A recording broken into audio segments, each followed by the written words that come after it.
products for dry hopping. Hey, I see one. And a random hat. All right. Yeah. It's a picture of a hat. Peter. That's us. Best. Welcome, everybody, to the Sunday morning Genus Brewing live stream. We do this every single Sunday at 8:45 Pacific Standard Time in the morning a.m. And, we like to say, like, hey, how's it going? What's up? Here's some topics. Let's talk about beer. We do a beer of the week every week, which is always super fun. We pick a random beer JCP style and break it down. And at the end of everything, we answer some questions from you guys. And welcome in for those of you that will be tuning into the later published podcast on this. For those of you that are wondering how these podcasts work, we do a basic breakdown of some genus updates and a style breakdown as well. And then we go into some discussion topics and some general questioning at the end. This week's discussion topics are talking about how to get lots of aromatics into your beer, maybe using some alternative products, which I'm super excited to discuss. But before that, let's talk about some Genus weekly updates. What? Nothing happened here this week. Nothing at all. Nope. No, we got some more beers brewed. Was that Rosé IPA? That was this week? Really? I feel like that was last week. No, we brewed it last week. It's almost done, so I wanted to bring it back up. Rosé IPA. I don't know if you didn't see last week, we ended up doing a hazy style IPA infused with wine must. This particular one is Cabernet and Merlot wine must, and I'm super excited to see how it turns out. Yeah, that one will fall into 0 beer style categories. It is definitely a Franken beer for sure. But you know what? We did it. We tried it. Maybe it'll probably turn out good. Yeah, maybe everyone will start doing it. I like what we're doing with it, yeah. So we got that one in. Also got a batch of Juicy brewed up. Tim, I think we ordered those a few weeks back now, but ordered some African hops in. Yeah. And I think Tim threw all those. African Queen and Southern Passion. Yep, threw all those guys into just a simple experimental hazy. And so, we're kind of excited to see how those hops turn out, see if there's something that we want to start using in some more New World type stuff. Got our hats in as well. Ryan said, there's one behind us. Ryan said that on our Instagram post that they were on our website. They are not on our website. However, if you're in America and want us to ship you one, we can probably make something happen. We can make it happen. We'll probably get them up on our website by next week too. Some cool looking hats. Genus hats. Oh, there you go. You did have one. Yeah, told you. And then lastly, we actually ran out of IPA. Yeah. So luckily. We got some connections around town. Ryan, props out to you with Hello Brew. He has bailed us out with a couple of really delicious batches of hazy that we've been throwing on for him. So we do have our low calorie IPA, which should be ready tomorrow. So that'll be kegged up and ready to go, as well as the hazy big batch that we already got some of it pulled off to publish that video that we published earlier. But we're just waiting for the rest of that to crash out and brighten up. I just can't do hats. What? You looked great in a hat. I don't know. Everyone comment how sexy Logan look in that hat. All right. And that pretty much sums up our beer news. I did a quick search for other news in the general beer industry, and honestly, it was a pretty quiet week. Yep. So I'm not going to worry too much about that other than, the big picture stuff. Yeah. Everything's going to hell. Everybody's drinking seltzers now. No big deal. You know what? I'm on board with it. I like our seltzer experiment. I think it's going. We've been selling a lot of our seltzer, by the way. So it's a good thing. Someone says hot for you. You're hot. Hot in that truck of hat. Oh, hot. Hot. All right. Anyway, I think it's time to go on to our Beer of the Week. Bum, bum, bum. Beer of the Week. And that is a sort of random one I pulled out of my butt. Well, kind of random.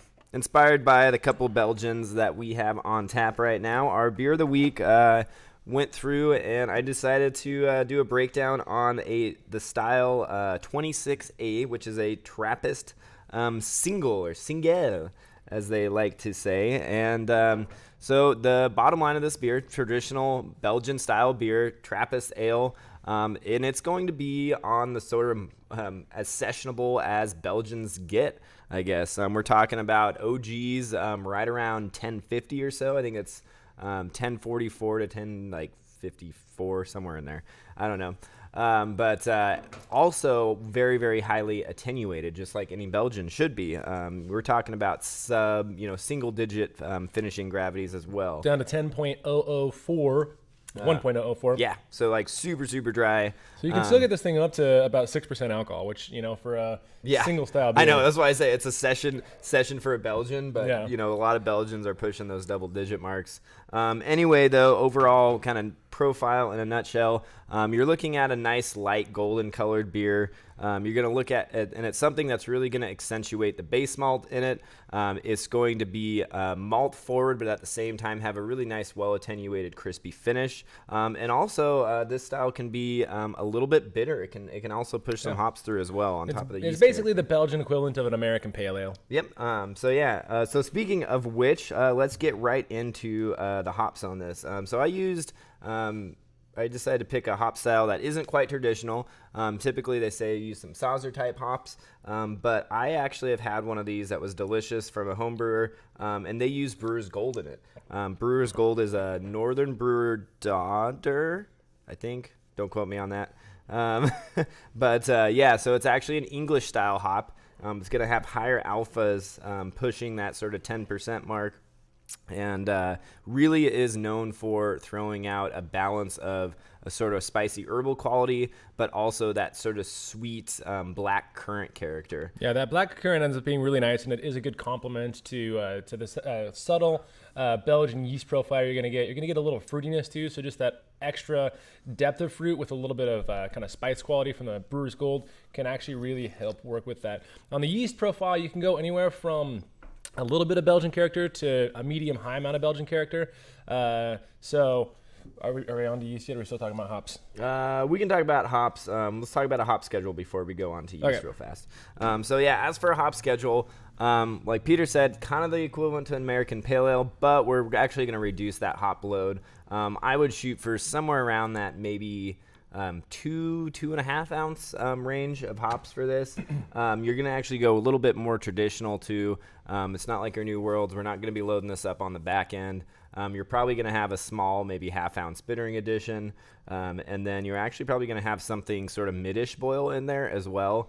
15, 20 minutes? Yeah, somewhere I was like thinking in the 20-minute. And then, if you want to really pump those hops out, you can probably throw in a 5 or a flame-out addition. Definitely no need to dry hop a beer like this.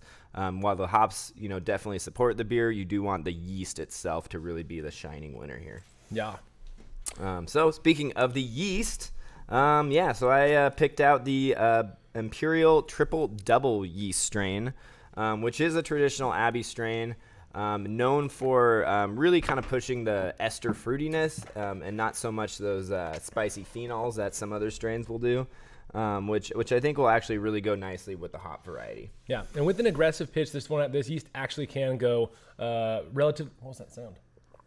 Something falling off back there. Don't worry about it. No. We have a burglar. If you push this into a really, really high pitch rate, you can actually get this to be relatively neutral, fermenting on the cold end. Yeah. So if you wanted this to be a more sessionable, easy drinker with a touch of Belgian character, definitely pitch heavy, add nutrient, ferment low. Or if you want to get those that extra fruitiness, just ferment a little bit on the warm side. And you should be able to push forward a lot of those kind of darker fruit notes you'd get. Yeah, and that's one thing, too, I would recommend for this style, just because it's designed to be a little less intense for the character. You can turn it over a little bit faster by, having those higher pitch rates, by getting some of the Belgian character, but not having it overwhelm the beer. So Belgian Triple Double would be a fantastic one, especially since you're getting higher cell count to start with. If you want to build that up into a bigger starter, always recommended. And that it would be the yeast I would recommend. Fermentation temps 70 to 75 degrees. I think right kind of in that range is probably a good thing to shoot for.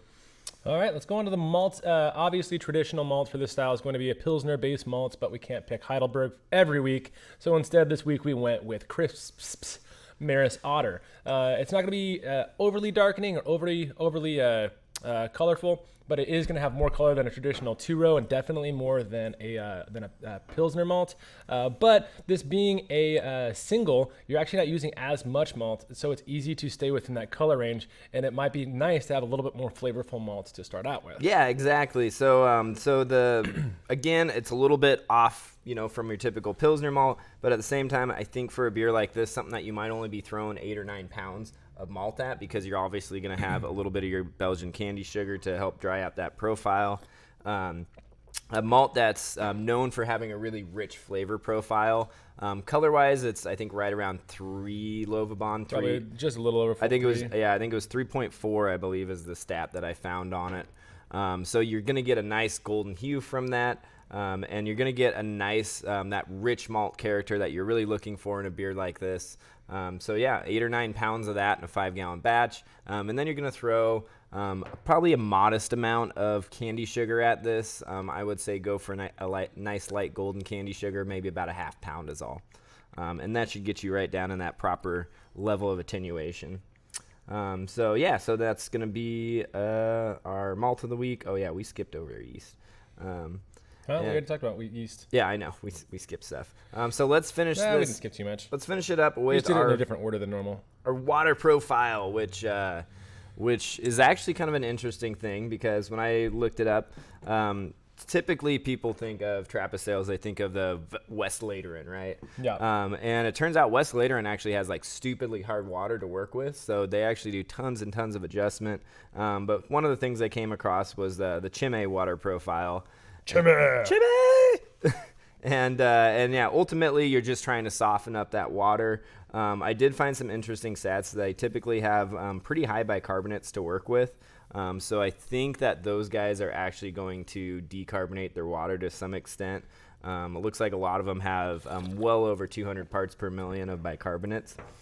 So it wouldn't surprise me if they're, slaking or doing that process. Or boiling. Otherwise, though, an actually fairly high sulfate to chloride ratio of about 3-to-1, with a little bit of sodium in there as well. So kind of an interesting balance, in my opinion, of having a little bit of sodium to kind of give you roundness, but also kind of pushing through that sharpness. Yeah, that's a really low profile. By having a slightly higher sulfate to chloride ratio. So overall, it looks like it's relatively neutral. You'll get plenty off of your grains and everything like that. So yep. On the sulfate side, compared to the calcium, which is really, really high. But yeah, that's it for the water profile, and that's it for our beer of the week. We did have one question. How do you guys describe the differences between Belgian Trappist and triple, or Belgian double and strong/quad? I believe, and I might be wrong on this, but I believe that is actually just different words for the same thing. If you go by BJCP style guidelines, I know they've kind of babbled back and forth between which ones they're going to call which. Yep. Basically, you have the things on the golden side, which are going to be designed to be light and a little bit lemony zesty, and then you have the things on the Trappist side, which is going to be your single, double, triple, quad. Doubles and quads are going to be a little bit darker. Singles and triples are going to be a little bit lighter, but either way, all of those are pushing forward sweeter fruit notes compared to the golden and the golden strong, or the Belgian blonde and the golden strong. Yeah, and I think a lot of that actually comes down to the yeast itself too. Yeah. Depending on which yeast strain you're using, because I know some of those are going to be, especially like a Tripel. I always think of triples as being more phenolic, having more of that, more of those polyphenol bite to them, and whereas I think of a single as being a little bit less, a little more fruity. Yeah, So. and Trappist is brewed by monks. You got to be a certified Trappist brewer to make a actual Trappist beer. So it's all relative, right? But you can by BJCP style guidelines. Okay. So anyway, let's move on to our first discussion topic now. And yeah, that's talking about hopzoil and terpenes. So yeah, last week we talked about Incognito, which was a yeast we used for, or not a yeast, it was a hop product that we used in our big hazy batch that we did downtown a few weeks ago. And after that, we had a couple of fun discussions with people both commenting online and somebody who came into the shop. The people online, we had multiple people send me just questions asking about hopzoil and have I tried hopzoil. I actually hadn't even heard of hopzoil before that, so I went ahead and looked it up. It's from Glacier Ranch Hops Ranch, something like that. And what it is it's actually a hop oil that is distilled out like any essential oil would be. And yeah, I know nothing about it, so. Well, so you follow, basically by distilling out, that means the same way that you make alcohol. If you it's steam distillation, so you have water and then some sort of a way to extract the hops, and then you steam distill it through some sort of a refraction column, and the essential oils come out the other side. It's actually a really similar process to what they would use to be making a lot of essential oils like the stuff that you buy in the little tubes and rub on yourself or pour on yourself, but it's specific to hops. And if you know how aromatic those essential oils can be, you get hops versions of that same thing. My mind just went really dirty when you talked about rubbing essential oils on yourself. So it sounds to me too like this is really similar to a lot of stuff that they're using actually in the marijuana industry. Yeah. And speaking of the marijuana industry, one of the interesting sort of links between marijuana and hops is that both of them are actually very high in terpenes. Yeah, so terpenes are going to be a lot of the aromatic components. They're going to be a lot of the oils that are listed out when you look into a hop breakdown. Things like myrcene, things like pinene, caryophyllene, what's the other one? Lots of other ones. I'm blanking on all of them. Linalool and geraniol. I was just about to say that. Yeah, so all the things that you talk about when you talk about farnesene. Did you mention farnesene? Farnesene. I think it's beta caryophyllene. Anyways, all those. But these all have incredible ranges of and makeups of aromatic qualities. And so in the marijuana industry for a while, they've been using these to kind of help flavor, things for vaping, flavor actual plants themselves.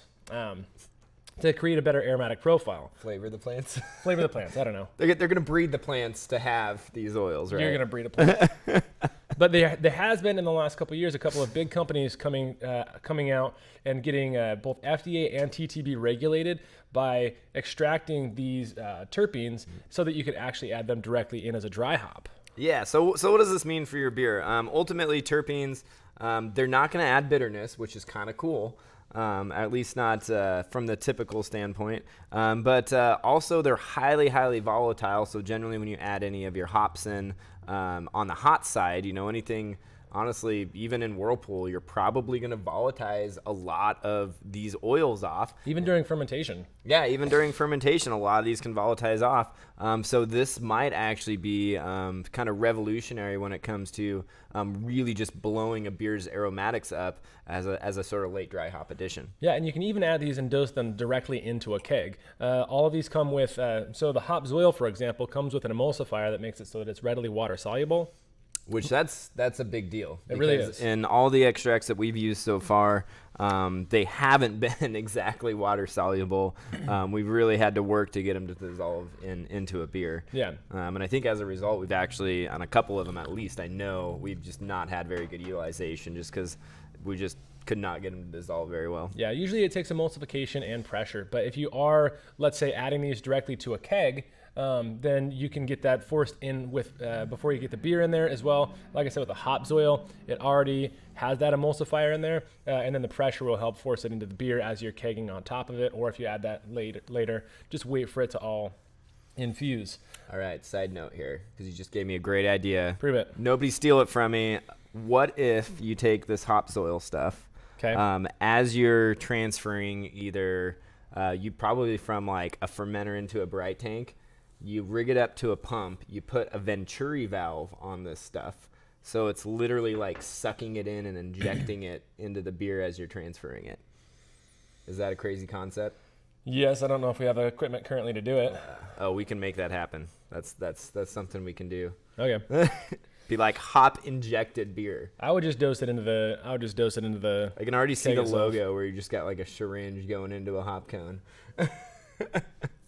All right. Anyway, everybody, let us know what you think about that crazy idea. Now we're getting technical. Yeah. With the terpenes, though, so the terpenes will always come in just the raw oil by itself, and then with the option to do a water-soluble version. And like I said, there's a couple companies that are doing these specifically targeted for the beer industry. And they have the isolated terpenes. So if you wanted to get just beta pinene, for example, you can get just beta pinene, myrcene, whatever. But they also have a ton of hop blends that you can use.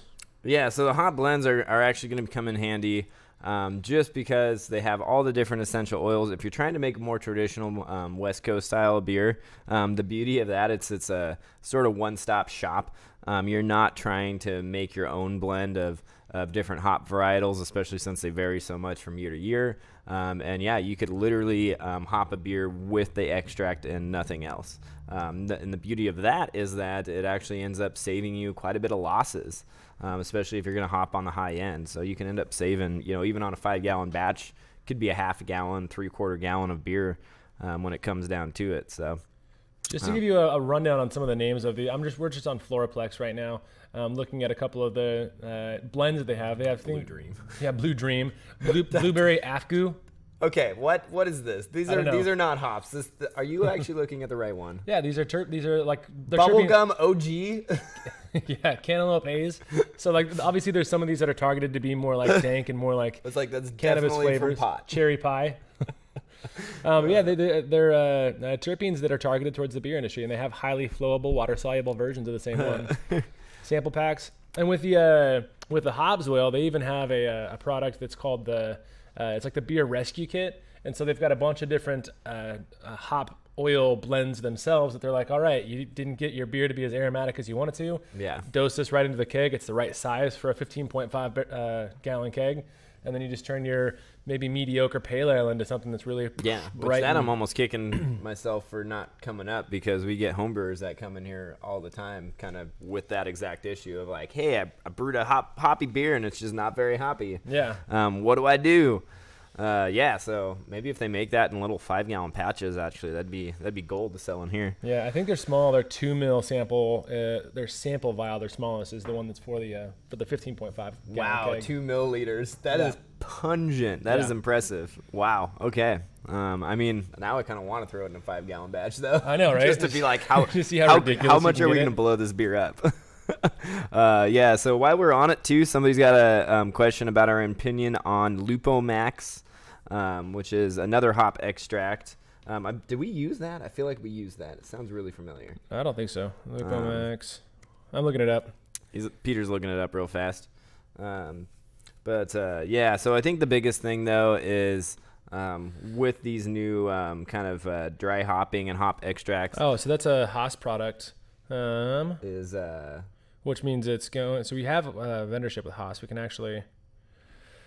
So while Peter's looking that up, yeah. So the main difference with these new ones compared to the ones that have been out for a better part of a decade now, actually, is the fact that they're so highly soluble and that you don't really need a large system to utilize them properly. I do remember looking these up because I can get these from some other vendor, but they're basically cryo hops, and from what I've found, it looked like they were slightly less concentrated than cryo hops. Oh, interesting. Yeah. So, but along the same vein where they're concentrating the lupulin. Yeah. So it sounds like not a bad deal at all. Then I mean, as long as the price is right. In fact, that might be a nice, better balance, because one of the things that we do always say about using the lupulin or the cryo hops is that because they don't have any of or hardly any of the bract material or that kind of plantiness. That plantiness. You do want to use some traditional pellet hops, just because it almost feels like the beer's missing something if you use solely cryo hops. So nice. All right. Well, let's go on to topic number 2 then. Yeah, topic number 2 is along the same way of adding aromatics to a beer, but this way is going away from hops or hop-derived products and finding other aromatic things that you can add to kind of boost up your beer, and maybe in some of these cases get the perception of a hoppier beer without actually having extra hoppiness. Yeah, so believe it or not, there are other things you can put in beer that are not hops. So we kind of just listed out a whole bunch that sort of popped up. So we're going to sort of give you guys all a breakdown of different adjuncts that are going to be aromatic, that are going to, give you a nice big aroma punch at the end of the beer, how to use them, and, probably the best times to try to throw them into a beer. Yeah, and the first one, and one that's kind of obvious if you think about it, is something that can actually boost the flavor of the hops as well as impart its own series of flavors depending on what you use and how you use it, and that's going to be any sort of citrus peel or citrus zest. Yeah, so the first thing that comes to mind when I think about this actually is Ballast Point, and when they do their Sculpin IPAs. Yeah. And they basically zest them. They got their grapefruit. I think they did another one. Something as simple as some good quality citrus zest, especially if it's fresh too. Yeah. Put into the beer, a day before you plan on kegging it up, can actually make a huge aromatic boost in the beer. Completely transform the way the beer is enjoyed, and really completely transform the flavor profile as well. Yeah, and those types of oils, those types of aromatics really combine well with hops. You think about flavors that you're looking for in hops, citrus is like half of what you're looking for with a lot of different hops. And so adding actual citrus zest is a cheater method, but it's a good way to go about it. When it comes to how we add those, first of all, it's important to look for the fruit that's going to have a really nice oily rind. Yeah, and I think you say it's a cheater. I think it's an underutilized method in my opinion. Yeah, for sure. Especially since you see, well, for cheap beers, I guess, but you see a lot of people will put a lemon wedge or something on a beer, right? Yeah. Where the reality is you're kind of doing. Or they're gonna put a lime in the bottle. Yeah, you're doing the same thing, right? You're getting the whole batch. Make the beer good in the beginning. Yeah, exactly. So you're just adding it to the beer in the first place, so you don't have to do that in the end. And citrus zest, typically used as a dry hop. You can add the rind in late-ish in the boil or as a whirlpool, and you will actually get some bitterness from the rind. But yeah, typically a day, zest it right into your fermenter a day before you plan on kegging it. It's almost instant, I think, when it comes to getting those oils in there. So, you could probably even do it in the keg if you want to get real crazy with it. So, yeah. Or do it in line. Just get a little, filter in line, and then pump your beer through the filter into the keg. Yep. And then as for sanitation-wise on the fruit, wash it well. If you're paranoid, spray it down with a little bit of Star San. Otherwise, your risk of contamination is pretty low. Yeah, those oils, like hop oils, are actually relatively antimicrobial, and so as long as it's washed and you're not throwing a bunch of dirt into your beer, you should be fine. But yeah, you can always spray it down with Star San if you're worried about it. If you're super worried.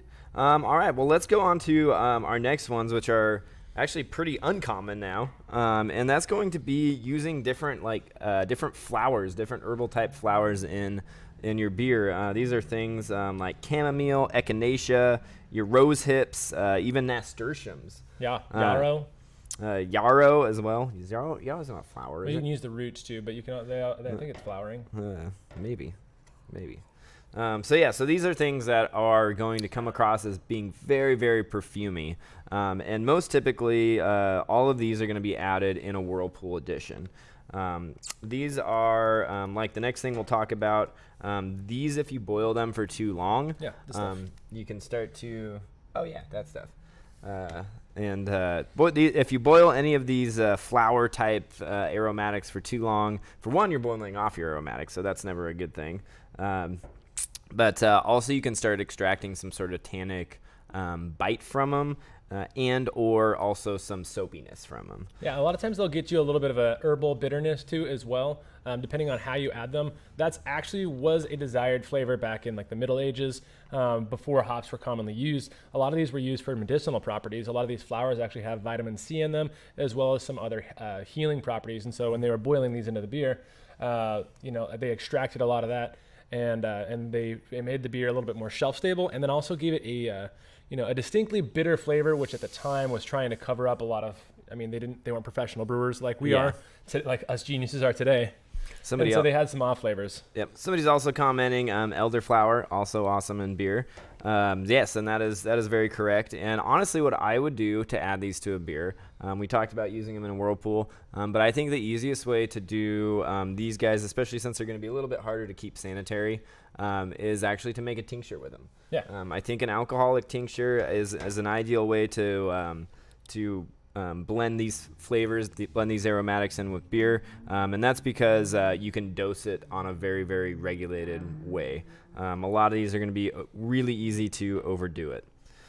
So speaking of overdoing it, let's go on to our next sort of general aromatic herbs. These are going to be your, I call it your garden variety, quite literally, because a lot of these herbs you'll be growing in your garden. Things like thyme, mint, rosemary. Rosemary, yes. Rosemary. Basil. There's several types of basil too. Generally stuff you're going to cook with. That's sage. Yeah, sage. Even cloves. Cardamom. You name it. You can throw it in beer. Cinnamon. So these guys are, again, tincture is probably going to be the safest way to go. If you do want to get these in a beer. Otherwise, things like basil and thyme, actually, we had really great success with adding to the mash of the beer, right? Yeah.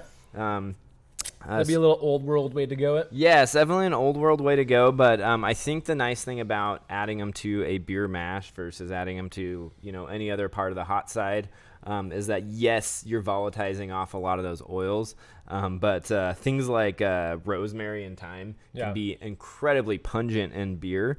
So this might actually play to your advantage, and the fact that you're doing them in the mash and you're not boiling it, sort of same situation. You're not getting a whole bunch of tannin extraction from them, so you're not going to end up with like a weird bitterness kind of character.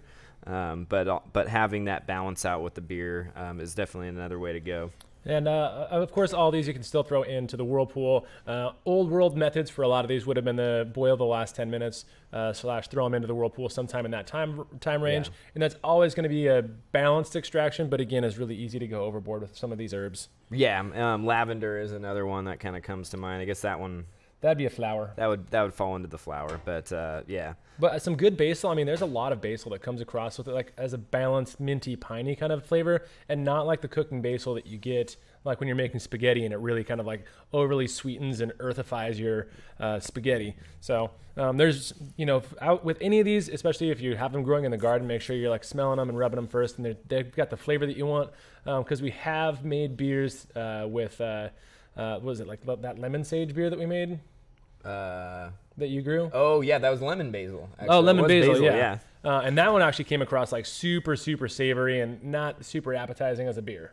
Yeah, so. And it can definitely get overwhelming. That's why, I say if you're trying it for the first time, making a tincture is probably the best way to go. You're going to pull those oils out. You can dose them to the beer at a very, in a much more regulated way versus like having... 10 pounds of basil that you just YOLO in a mash. Yeah, just eat it. It was an entire garden bed. It was a lot. I was sick to my stomach from smelling it. Yeah, that was awesome though. Maybe for you.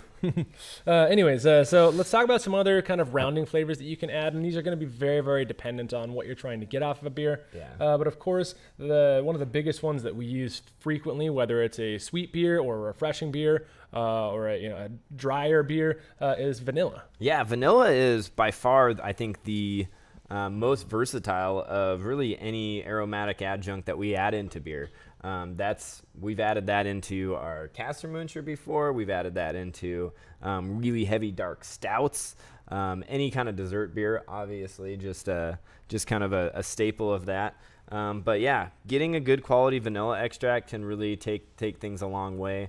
Otherwise, though, most people will buy straight vanilla beans, right? Mm-hmm. So yeah, if you are adding vanilla beans, one thing that you have to consider is how you are going to extract those oils out of the beans. A lot of people will throw them straight into a beer, and why this works, it does take a while. It's not like an extract where you get an instant flavor.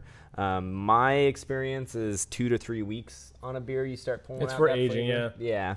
A lot of times what you want to do is you actually split the vanilla bean if it's a fresh vanilla bean. They do actually make dehydrated vanilla beans, though. And the reason that is actually nice is because it cracks the skin and allows some of the oils to express to the surface, in which case you get a quicker infusion. Mm-hmm. That said, whole beans like that, they still are really good for aging. It's kind of like an oak flavor. Yep. It might be a little bit separated or disjointed at first, but eventually it'll meld into the beer. Yeah, and these I almost never recommend adding to the hot side. These are almost always as either a tincture or a dry hop. But as a dry hop, I guess, or a dry bean, it is something that you can't throw the bean in there for a few days and expect a ton of flavor out of it. And I think that's where you actually see a lot of recipes too that'll be like, add 5 vanilla beans, and you're like, that's way too many vanilla beans. Yeah. And I think it's because they probably tried it before, let it sit for a few days like they would in a typical dry hop, and we're like, that's hardly any vanilla flavor. When the reality is, these beers, you gotta let them sit on the beans for a while. So I mean, this honestly might be one of the very few recommendations where I would actually say maybe rack your beer into a secondary and just let it chill out for a while. At least if it's a dark beer. If it's a paler beer, then maybe just use extract. Yeah, then just use extract. Yeah, or maybe add it to the keg. All right, that was a lot of vanilla talk. Let's move on. Okay. So another one that's kind of a good rounding flavor that you can add to any sort of pastry style beers is going to be cocoa. Cocoa has kind of a mature, almost sometimes roasty flavor, but a pseudo sweet flavor as well. And so cocoa can be used by itself to kind of give you the perception of chocolate, but you really won't taste chocolate if cocoa isn't backed with sweetness or vanilla. So what it'll come across as is this bright, almost pseudo earthy and not quite sweet aroma and flavor. Yeah, it's actually almost soury flavor. Yeah. It's definitely got like a chalky bite to it, and this works really well with any kind of a naturally sweet beer, and that's why we like to add it. It's available in a wide range of things. You'll see your cocoa nibs, also powders. You'll see a lot of those, and then you do have to consider the oils in it. The oils can mess with your beer a little bit. But yeah, ultimately, this is a great way to add another layer of complexity to any dark or light beer, as a matter of fact. And then we've got star anise / licorice. Anything like that in that world can add a really bright, zesty zing. Yeah. Again, goes well with dark beers and light beers, kind of depending on how you're using it. But a little bit of star anise in a light beer in a small amount can go well with things like orange and give you a complex battle between like licorice and medicinal. Yeah. And then, of course, in a dark beer, you're just kind of rounding out and trying to hit home that licorice flavor. Almost give you that chai tea character in a paler beer. Yeah, with that said, the last one there, we do want to use that in moderation. I think is the key. You can definitely overwhelm a beer really quickly with either star anise or licorice root. Both of those are very, very pungent. So, yeah, definitely be aware of that. If it's your first time brewing them and you find a recipe online, maybe half that and just kind of see where that takes you. So it's always easier to add more down the road than it is to take out. All right. And yeah, so I think that pretty much sums it up. Is our second topic. I'm sure we missed a few. Oh, we missed plenty. Yeah, but we also didn't want to get into the point where we're rambling on beyond things that you guys really care about. So hopefully we hit enough things that you guys are interested in and like, and hopefully if you've got other questions, you'll just leave a comment. Yeah. And we are, speaking of questions, getting now into the Q&A. So let's go ahead and scroll up a little bit and see what questions we've missed already. Yep. So Nancy basically says a little bit goes a long way with herbs. Yeah, for sure. You're spot on, Nancy. Somebody also said we missed coriander. Coriander is another common one. That one you're going to add as a whirlpool addition typically. Or a 15-minute boil. Or depending on what you're doing. Somebody's asking.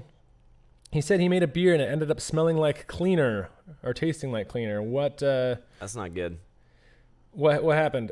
So my first thought whenever I see cleaner is if it's the bitter kind of medicinal quality of a cleaner, it's almost always chlorophenol, which either means that you had an infection or it means you had a plastic bit get a little bit too boiled that wasn't super boil proof, or it means you had chlorine in your water and that combined with some sugars at the very beginning of the brewing process and created chlorophenol. Or you accidentally got cleaner in your beer. Yeah, or you just spilled some Clorox. Someone made a great pun. He's like, maybe you used too much Comet hops. Damn it. The jokes, guys. The jokes. The jokes. Oh, gosh. Yeah. No, it is possible, too. I mean, I know we've had some nasty taste and stuff, but we don't, thoroughly rinse out caustic or something like that. So, yeah.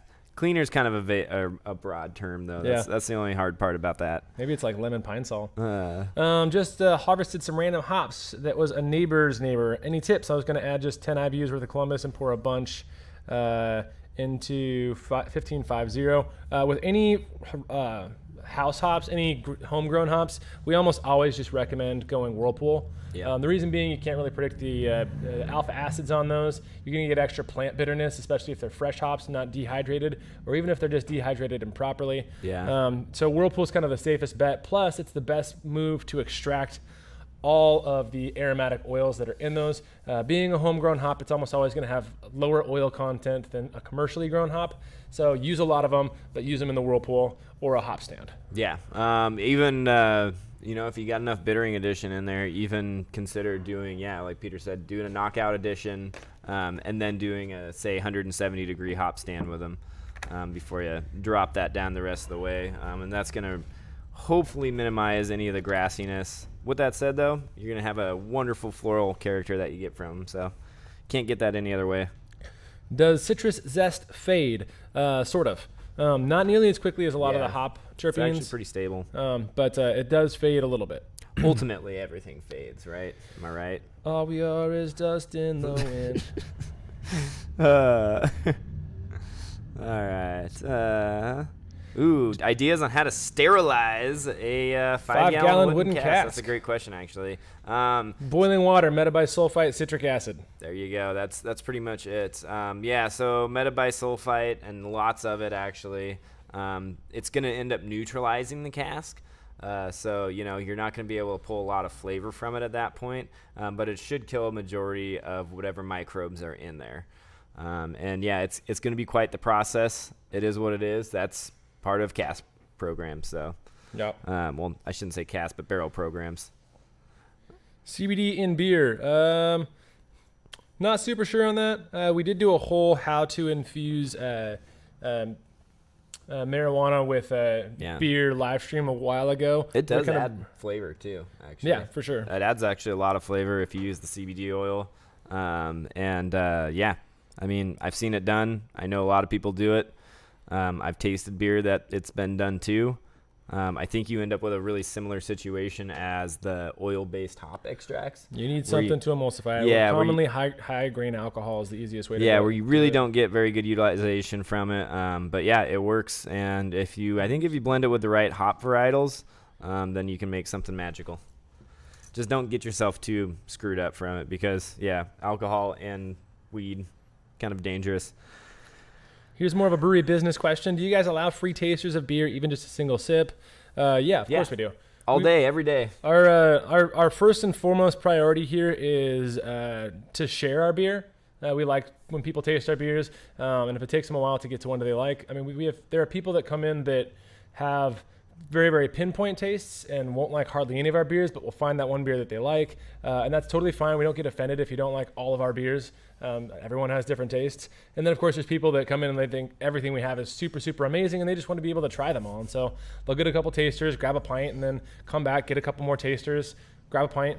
Free tasters are our way of sharing. We're proud of the beer that we make, and we like to make people taste it. And, while we like to think that we can read people and know what kind of beer they're going to like. There was a gentleman that came in just last night. He was basically a hardcore pale ale drinker. Yeah. And started talking to him about sours. He tasted a couple sours and was like, one of those is actually pretty decent. And then he saw our Belgian double IPA on tap, which is a 10% beer, Belgian style, right? Something you would never think he'd like. And he's like, hey, can I try that? And he tries that. And next thing you know, it's his favorite beer. He walked out the door saying, I'm coming back next week again to have more of that. Hopefully we still have it on tap. I know, right? That might go fast. I'm like, might be here. But, totally blew my mind. I was like, wow, you like that style of beer? Okay, that's cool. Ooh, someone says a decent amount of their clothing is now Genus branded. Thanks for buying shirts. We appreciate that. Actually, anybody who's bought anything on our website, if you've gone there and bought shirts, if you got there and bought recipe kits, whatever it is, thank you so much. And last week we actually had a couple people super chat us, even right at the end, and we forgot to thank them. And we wrote down who Derek they were. And somebody. Drum roll. I believe it was Derek. But yeah, thank you so much to the people that support us in any way. We really appreciate that. It helps keep us motivated to do what we're doing. I will. He'll find out. Will and Derek, thank you so much last week that threw down some super chats at the end of our live stream. Yeah. Really appreciate that. It helps us keep these things going and make it worth our while. Open Road Brews checking in from Arkansas. Keep up the good work, guys. Thanks, Open Road Brews. Or Scott Butler. If you guys are in Arkansas, any of you, check out Open Road Brews. That's kind of cool. Pine Sol is not a good dry hop addition. Agree to disagree, but to each their own. It smells like Pine Sol in here every morning. Oh, wait, we wiped the floors down with it. That's right. Somebody from Tri-Cities, Washington. Hey, hello to you. Are sulfates like peach flavor okay to drink? I don't understand that question. Moving on. Other flavor extracts that we've used. We've used a lot of different flavors. Lately. We've had. They're a fun way to experiment. We've been using a lot of the Monine extracts. Yeah, Monine has a nice organic range, and so if we wanted to, a lot of people like sweet beers. It's kind of a theme that we're getting into in the beer industry right now is sweeter beers, and so we actually have used sugar-free Monine if we want to actually sweeten a beer and get flavor in there. And so that'll be like a dosing in the keg kind of situation. Or if we want to get some of the flavor but not the sweetness, then we'll use a all-natural organic sugar Yeah. monin, and we'll add that during fermentation. So the fermentation obviously eats up the sugar, and then the flavoring is left behind. Both ways actually work pretty well. Yeah, and ultimately, I think when it comes down to is you got to play around with these things, because we've tried combos that we thought for sure would be winners that just turn out absolutely awful, and then at the same time, we've had ones that we're like, what? Putting cucumber in a stout? No way! And then we're like, wait, that just worked? How did that work? But how? Frazzle Penguin says, I'm thinking of brewing a red ale. Any ideas on good replacements for caramel malts? No, caramel malts are the absolute best. I really think you need to go about 30 to 40% caramel malts, and that's the best way to do it. He's trolling, isn't he? Yeah. I'm pretty sure he saw our how to not use caramel/crystal malts video. When the irony, I think, is that an Irish red is like one of like 3 styles that they're actually appropriate in. Yeah. I'll use some C75 in an Irish red. Actually, Yeah. I'd probably still try to do at least half that substitution with a Special X, though. Yeah. Special X is amazing. It's probably my favorite substitute for a crystal malt. We need to play with Care Aroma more too. Yeah. Somebody was just asking about that. We should yesterday. do a Special X Care Aroma side by side. Deal. That sounds like a really fun idea. All right. Tasters are essential. All great bars share them. Yeah. Yeah, no, tasters really are. I mean, you're not doing it right if you're a brewery and you're not giving out tasters. Yeah, if someone wants to sample a beer and you're like, nope, you got to buy a 4-ounce sample. That's, first of all, our smallest sample size is a 5-ounce sample, not a 4-ounce sample. I just don't think 4 ounces is enough to get the full flavor of the beer. And also with a 5-ounce sample, we still serve it in an oversized glass. It's a 6.5 ounce, really nice fluted glass. So you have enough headspace to really get in there and appreciate the beer.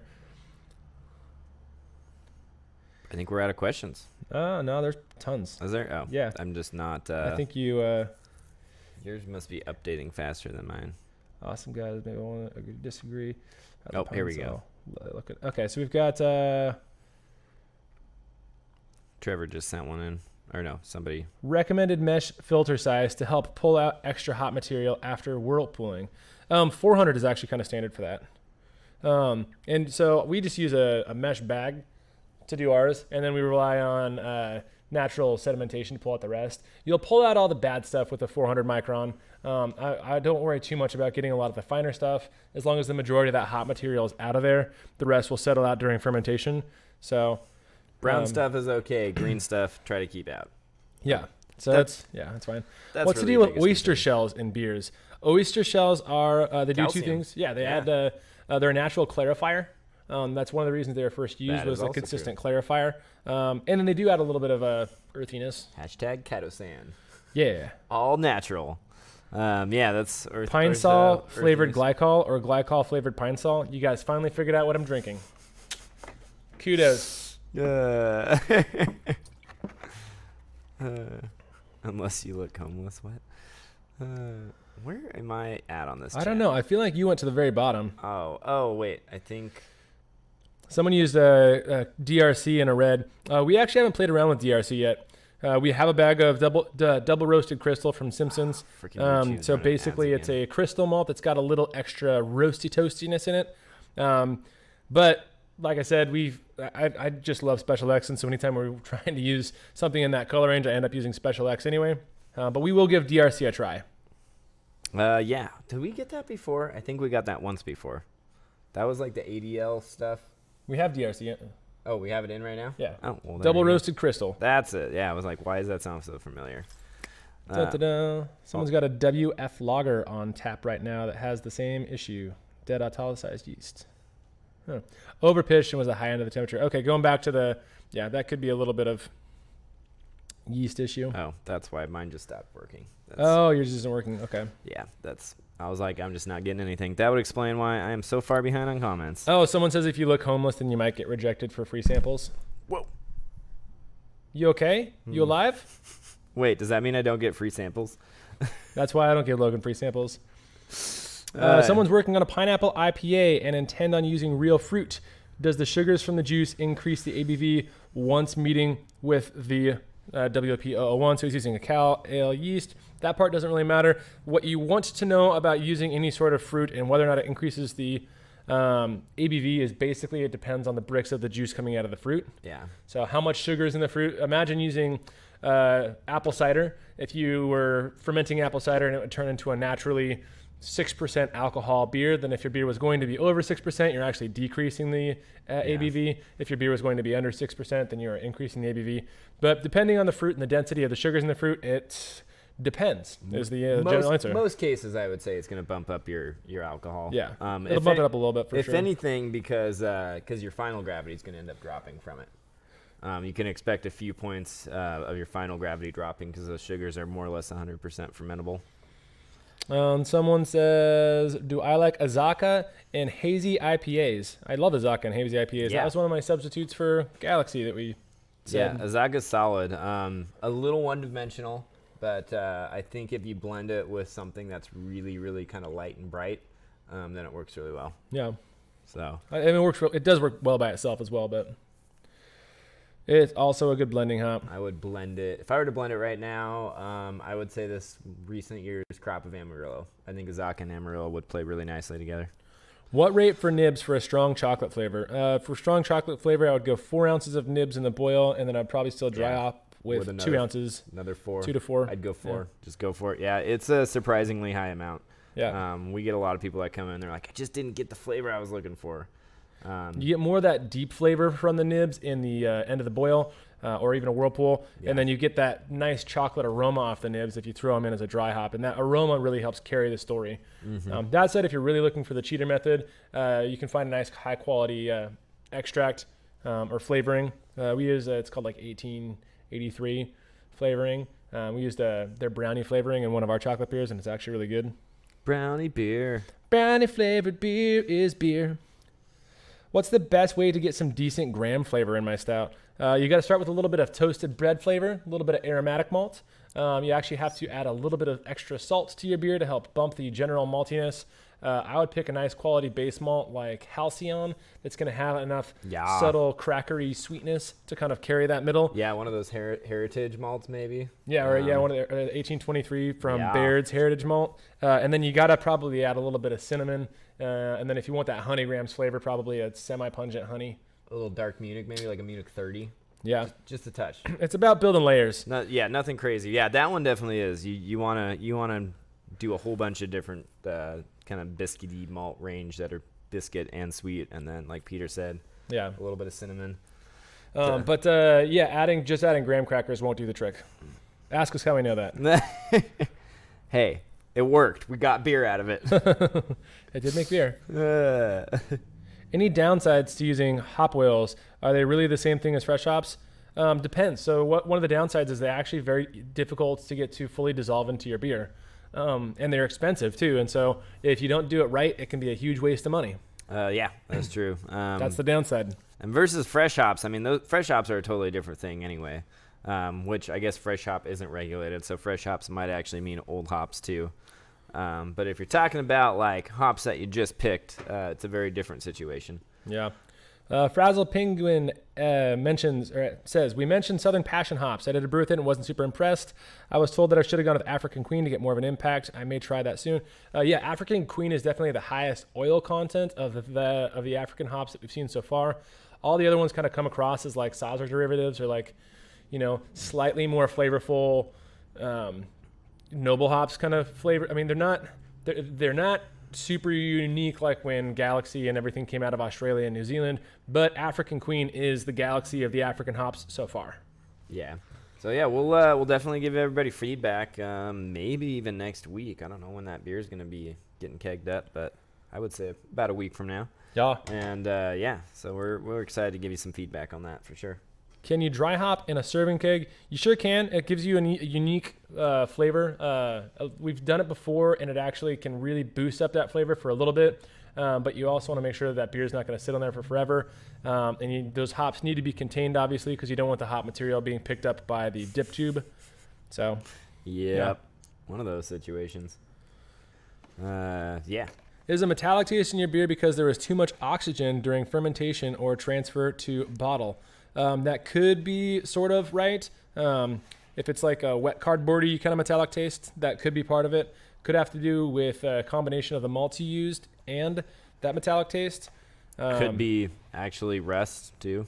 Could actually be from the water source in the beer. It could be water source. Or something that the beer touched in line. I feel like most things end up coming down to water source. It happens quite a bit. There's a handful of stuff, though. Yeah, the metallic's a little bit of a tricky one, especially since there's different kinds of metallic. Yeah. We got about 5 more minutes before we're going to start getting opened up. So if you got any more questions, please feel free to send them to us. Somebody's asking about Southern Promise. What is that? I haven't used Southern Promise yet. That might be another African hop. If you guys would like to see us do a live stream where we play video games and answer questions, let us know. We already told you about Logan's Twitch channel a couple weeks ago that he was speed running the Oregon Trail on. It is a hop. But, Southern Promise. Let's see here. I want to see. Yeah, got Slovenia. But yeah, I know that most brewers don't play video games, but we could definitely set up a live stream where we're just, playing Mario Kart and drinking and answering questions. Classic Super Size.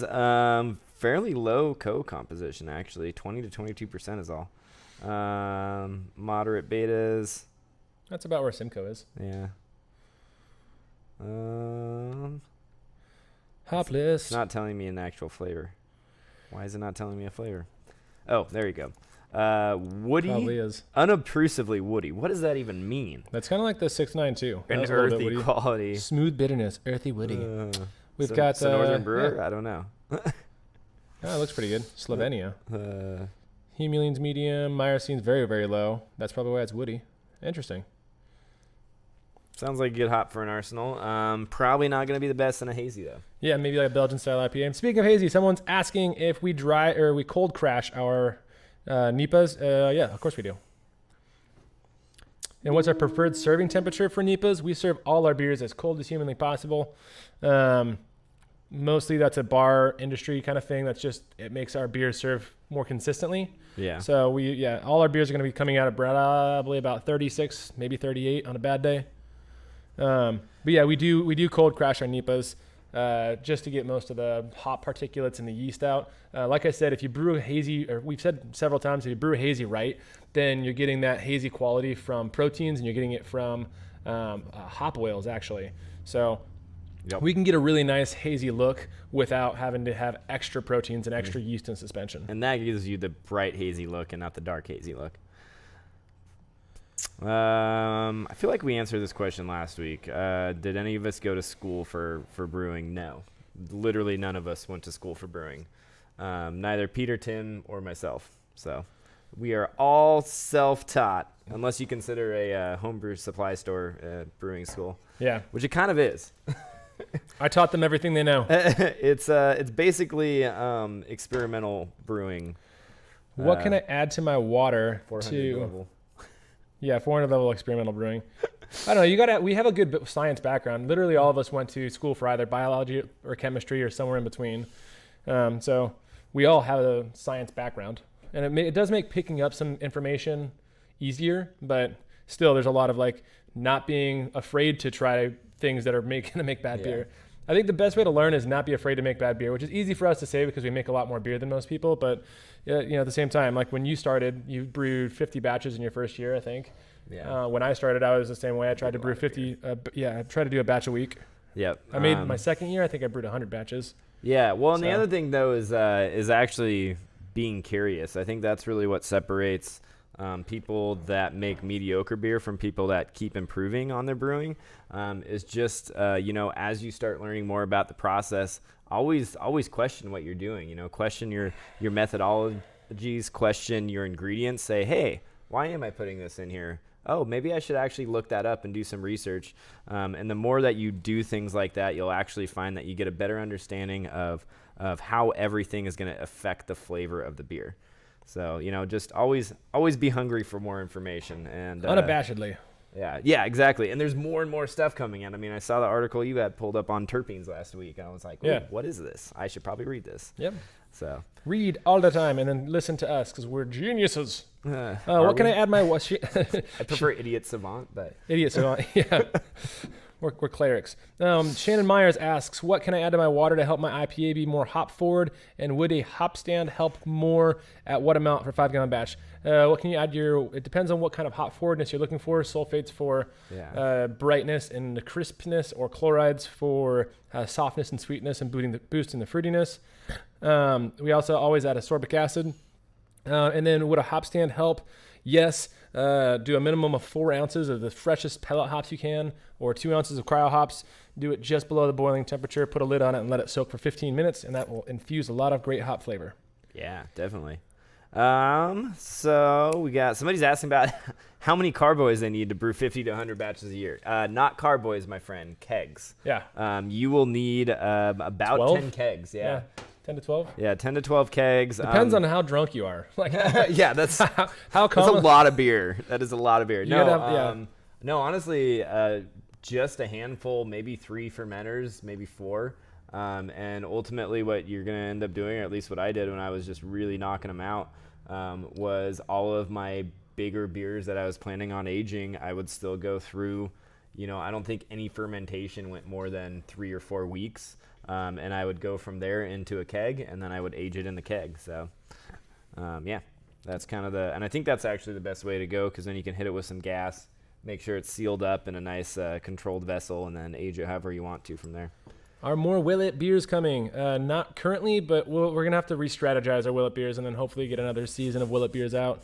But it's not currently on our docket. We need all of you guys to spread the word of Willet beers. They are ultimately a very expensive production to make, and if we're only getting 3,000 to 5,000 views on each of those, not seeing a big return on it. Yeah, then it's kind of hard to justify. We want more to come because we enjoy doing them. They're very fun, and they're a good way for us to reach out to the brewing community. But we don't have an immediate plan to do another season. But hopefully, we're hoping. All right, who's asking about ascorbic acid? Ascorbic acid isn't real. It's a myth. Go watch our videos. We've done more video. I don't want to answer that. We've done we've talked about it. We use ascorbic acid. It's great. Does Star San make metallic taste in bottles, especially in bottle caps? No, it shouldn't. Especially if you have active yeast. Yeast will actually metabolize and transform the Star San into non-flavorful stuff. 1 to 2 teaspoons of gypsum, basically good. Use it on my hot forward beers. Add your strike water. Average time frame to cold crash a hazy. Couple 3 days should be. 2-3 days. Yeah. Just enough to get it. Just enough to drop everything out. Yeah, no longer. Yeah, we're not lagering, so that's the difference between cold crashing and lagering. But all right, is that it? Am I actually up to date now? I don't know. Oh, good to the company batch week. I'm trying to read through. We got a lot of people asking about the Twitch live stream. Oh, stirring wort during a hop stand. Yes. If you can, always circulate your wort somehow. It's just going to give you better utilization. So yeah, if your hops are just sitting there while it'll work, it's always better to stir that. Whoa. Thank you, somebody. Ledgerol89. Willet Beer Funds. Oh, all right. You win. You win. We'll get another one going.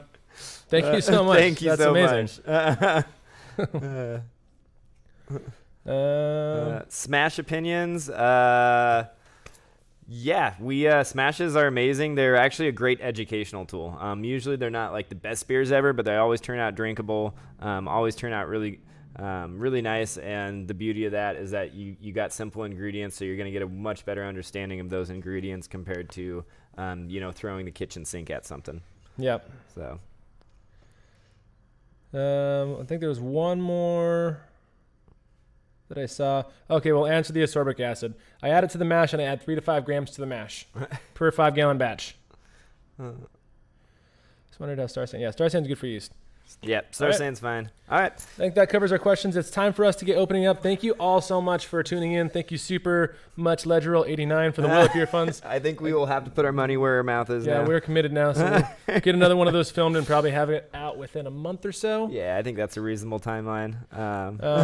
So thank you so much for watching. If you haven't already hit the like button, that's the thumbs up thing that makes a thumbs up appear on us. And the more of those we get hit, the more people see this video after the video. So do that, and we will see you next week at 8:45 Pacific Standard Time. As always, hit the like button down there. We got 52 of you. There's still some more that need to like it, and subscribe to our channel if you found this video very helpful and informational. We try to put out quality videos, at least a couple every week for you. So we'll see you next week. Adios.